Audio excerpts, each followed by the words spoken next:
It wasn't our first time opening our home and hearts to someone new, and it likely won't be our last, but this encounter lingered with me long after. The way she rested there afterward, eyes soft and distant, completely wrapped up in the feeling. As I eased back, pulse still quick, my husband moved in smoothly, no words needed. She understood right away. She fit perfectly into that shared space with us. Before we dive in, if these kinds of stories have been sparking something for you, please drop a like and subscribe. It means the world and helps others discover this space too.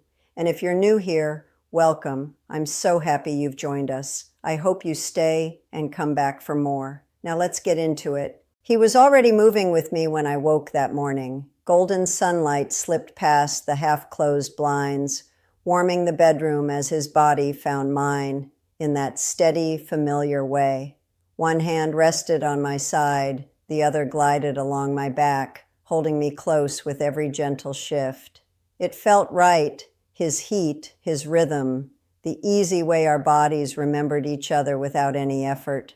My breath hitched softly with each motion, and I let the quiet sounds slip out naturally. He breathed against my neck, adjusting with the kind of careful attention that always made me soften a little more. We knew exactly how to move together, and yet something wasn't quite there. Even as the intensity built, even when he drew me nearer with a low sigh, even when we both reached that sweet peak, I sensed it. We were chasing the memory of deeper connection rather than living it fully in the moment. He settled beside me, skin warm and damp, breathing still uneven. I turned onto my back, body still humming, but the glow was already fading. "You felt it too, right?" I asked quietly. He glanced over with that half-smile of his. "It was nice." I nodded. "Exactly. Nice." He laughed softly, brushing a strand of hair from my face. "We've been spoiled." I didn't reply. Instead, I reached for my phone on the side table and opened our guest booking list out of pure habit. Then I spotted her. "Look who arrived late last night," I said, tilting the screen his way. He leaned in. Room 4, solo traveler, married, late 30s. I scrolled a bit. Emergency contact is her spouse, but she came alone. He sat up a little. Alone and married, that's telling. "She didn't say much when she checked in," I added, setting the phone down. But the way she glanced around the place, like she was hoping to escape into something different for a while. His smile grew. "You think she's curious?" I turned toward him, smirking. "I think she's searching, and we might be exactly what she needs." His hand settled on my hip again, warmer this time. "What's the plan?" I kissed his shoulder slowly. "We take a bottle of wine, knock on her door, and see where the evening leads?" He grinned, already imagining it. "Your trouble." I arched a brow. "And you love it." By dusk, we stood outside her room with a nice red and 2 extra glasses.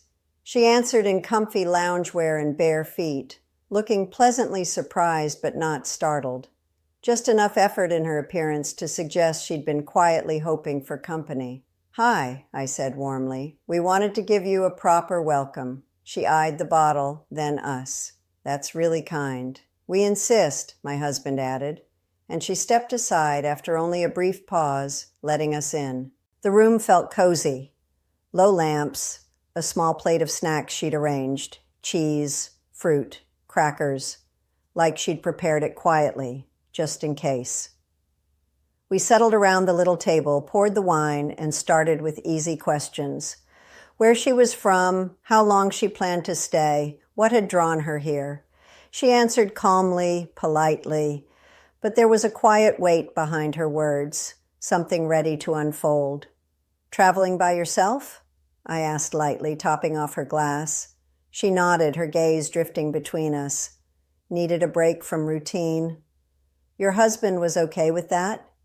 She gave a small laugh. "He barely noticed I was gone." That said plenty.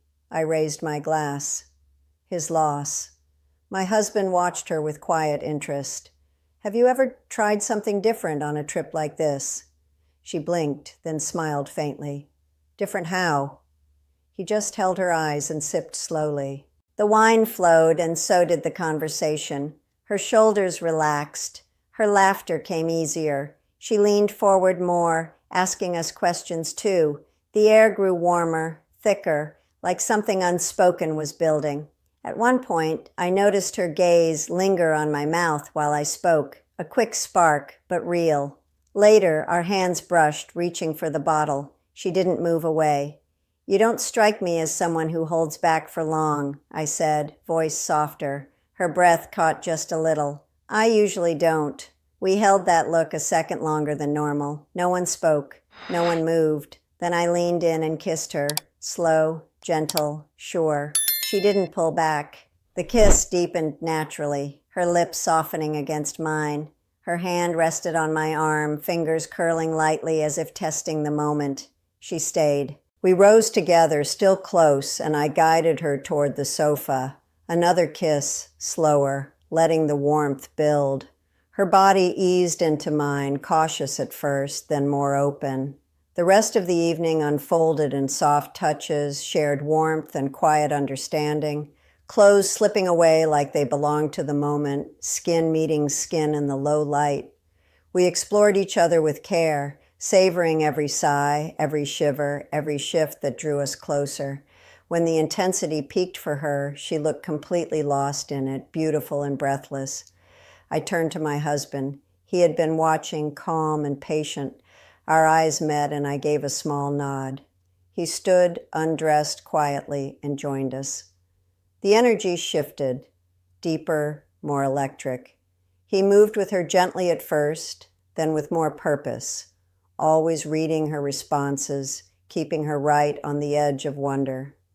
I stayed near, kissing her softly, holding her hand, letting her feel held between us. She trembled, overwhelmed in the best way, caught in the rhythm we created together. Then she let go, fully, beautifully, her body relaxing into pure release. We stayed close, breathing with her, smiling, but we weren't finished. Moments later, everything flowed again, this time with her between us in a new way, guided, shared, intense. The connection built until we all reached that final shattering wave together, spent and satisfied, eyes locked in silent understanding. She collapsed gently, trembling, content. We held her, then each other, the room quiet except for soft breaths. We weren't quite done, but she was, peacefully, perfectly so. Before you go, tell me this. Have you ever dreamed of a partner who shares every adventure with you? No jealousy, no second thoughts, just total harmony. If you had that kind of unbreakable trust, what new experiences would you chase together? Drop your thoughts in the comments. I'll be reading everyone. And if this story moved you, subscribe and hit the bell so you never miss what's next. Thanks for spending this time with me. See you soon.